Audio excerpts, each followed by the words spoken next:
الکبیر جو اپنی ذات، اوصاف اور افعال میں سب سے بڑا ہے، اس سے بڑی کوئی چیز نہیں، بلکہ اس کے سوا ہر چیز اس کے جلال اور عظمت کے سامنے نہایت چھوٹی ہے۔ الحی وہ ذات پاک جو نہایت حیا والی ہے، اس کی حیا اس کے چہرے کی جلالت اور عظیم تسلط کے شایان شان ہے، چنانچہ اللہ کی حیا اس کا کرم و احسان اور سخاوت اور جلال والا ہے۔ الحی اس کی زندگی دائمی اور مکمل ہے، اسے ایسی بقا حاصل ہے جس کی کوئی ابتدا و انتہا نہیں، کائنات میں ہر زندگی اس ذات کی عطا کردہ ہے۔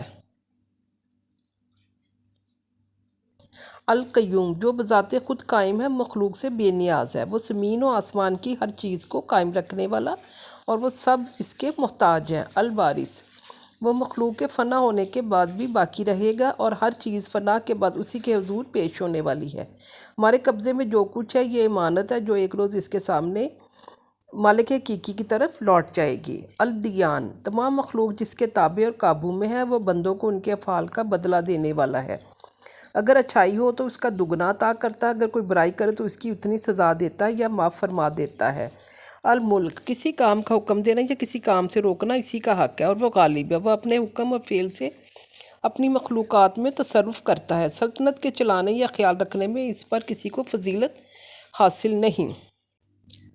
المالک حقیقتاً بادشاہت کا مستحق وہی ہے، مخلوق کی تخلیق کے آغاز میں بادشاہت اسی کی تھی اور اس کے سوا کوئی نہیں تھا، جب مخلوق ختم ہوگی تو بادشاہت بھی اسی کی ہوگی۔ الملیک یہ اس میں پاک دلالت کرتا ہے کہ بادشاہت مطلقاً اسی کی ہے اور اس میں ملک سے زیادہ مبالغہ ہے۔ الصبو وہ ہر عیب و نقص سے منزہ ہے کیونکہ اوصاف کا کمال مطلق حسن و جمال اسی کے شایان شان ہے۔ القدوس ہر عیب و نقص سے ہر لحاظ سے پاک و منزہ کیونکہ اوصاف کمال میں وہ یکتا روزگار، اس کی مثال بیان نہیں کی جا سکتی۔ السلام اپنی ذات، اپنے اوصاف، اسماء و افعال میں دنیا آخرت کی ہر سلامتی اس کی مرہون منت ہے اور ہر نقص و عیب سے محفوظ ہے۔ الحق جس کی ذات، اسماء، صفات، الوحیت میں کوئی شبہ اور تردد نہیں، وہی معبود برحق ہے اور اس کے سوا کوئی معبود برحق نہیں۔ المبین وہ وحدانیت، حکمت اور رحمت میں جس کا امر بالکل واضح ہے، وہی بندوں کے لیے رشد و ہدایت کا راستہ واضح کرنے والا ہے تاکہ وہ اس کی پیروی کرے، اور اس نے گمراہی کے راستوں کو بھی واضح کر دیا تاکہ وہ ان سے بچیں۔ القوی وہ ذات جسے کمال معیشت کے ساتھ ساتھ قدرت مطلق بھی حاصل ہے۔ المتین جو اپنی قدرت تو قوت میں زبردست ہے، اسے اپنے افعال کو بجا لانے میں کوئی مشقت، تکلف یا تھکاوٹ نہیں ہوتی۔ القادر وہ ہر چیز پر قدرت رکھنے والا، زمین و آسمان کی کوئی چیز اسے عاجز نہیں کر سکتی، وہ ہر چیز کی تقدیر لکھنے والا ہے۔ القدیر قادر ہی کے معنی میں ہے، فرق یہ ہے کہ قدیر میں اللہ تعالیٰ کی مد و ثنا میں مبالغہ ہے۔ المقتدر یہ اس میں پاک اللہ تعالیٰ کی قدرت کے کمال اور انتہا پر دلالت کرتا ہے کہ وہ علم سالک کے مطابق اپنے فیصلے نافذ کرنے اور تخلیق کرنے پر قدرت کاملہ رکھتا ہے۔ العلی الاعلیٰ بلند شان والا، اس کی ذات عالی ہے اور غلبے والا ہے، ہر چیز اس کی طاقت و اقتدار کے متحد ہے اور اس پر کسی کا غلبہ اور اقتدار نہیں۔ المتعال جس کے علو کے سامنے ہر چیز ذلیل ہے اور اس سے اوپر کوئی نہیں، بلکہ ہر چیز اس سے نیچے اور اس کے غلبے اور اقتدار کے سامنے نہایت حقیر ہے۔ المقدم وہ اپنی حکمت و معیشت کے مطابق تمام چیزوں کو آگے کرتا ہے اور انہیں ان کی جگہ پر رکھتا ہے اور اپنے علم و فضل کے مطابق مخلوقات کو ایک دوسرے پر مقدم کرتا ہے۔ المؤخر وہ تمام چیزوں کو ان کی حیثیت میں رکھتا ہے اور اپنی حکمت کے مطابق جس کو چاہتا ہے آگے کرتا ہے، جس کو چاہتا ہے پیچھے کر دیتا ہے۔ بندوں سے عذاب کو مؤخر کرتا ہے تاکہ وہ توبہ کریں، اس کی طرف رجوع کریں۔ المسعر وہ اپنی حکمت اور علم سے چیزوں کی قیمت، ان کے مقام، مرتبے اور تاثیر کو بڑھاتا اور زیادہ کرتا ہے یا ان میں کمی کرتا ہے تو چیزیں سستی اور مہنگی ہوتی ہیں۔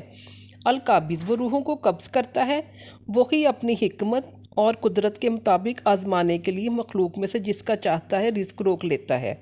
الباسط وہ اپنے جود و سخا اور رحمت سے اپنے بندوں کے رزق میں فراخی کرتا ہے اور اپنی حکمت کے مطابق انہیں اس کے ذریعے سے آزماتا ہے، گناہ گاروں کی توبہ قبول کرنے کے لیے اپنے دونوں ہاتھ پھیلاتا ہے۔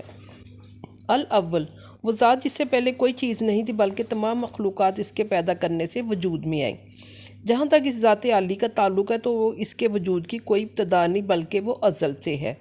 الآخر وہ ذات جس کے بعد کچھ نہیں وہی باقی رہنے والا ہے، زمین پر موجود ہر چیز ختم ہونے والی ہے، پھر لوٹ کر اسی کے پاس جائیں گے، اور اللہ عز و جل کے وجود کی کوئی انتہا نہیں۔ الظاہر وہ ہر چیز سے اوپر ہے اور اس سے اوپر کوئی نہیں، وہ ہر چیز پر غالب ہے، اس کو گھیرے ہوئے ہے۔ الباطن جس سے کوئی چیز نہیں ورے وہ قریب ہے اور ہر چیز کا احاطہ کیے ہوئے ہے، لیکن وہ دنیا میں مخلوق سے پردے میں ہے۔ الوتر وہ یکتا ہے، اس کا کوئی شرک نہیں، وہ ایسا منفرد ہے کہ اس کی کوئی مثال نہیں۔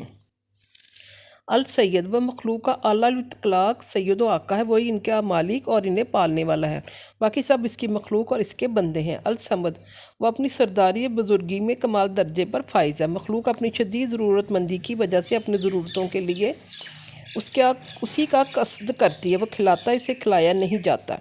الواحد وہ اپنے تمام کمالات میں منفرد، اکیلا اور یکتا ہے اور ان میں اس کا کوئی شریک نہیں۔ العاقد اور نہ اس کی مثیل و نظیر ہے، اس سے یہ لازم ٹھہرتا ہے کہ اسی اکیلے کی بندگی اور عبادت کی جائے، اس کا کوئی شریک نہ ٹھہرایا جائے۔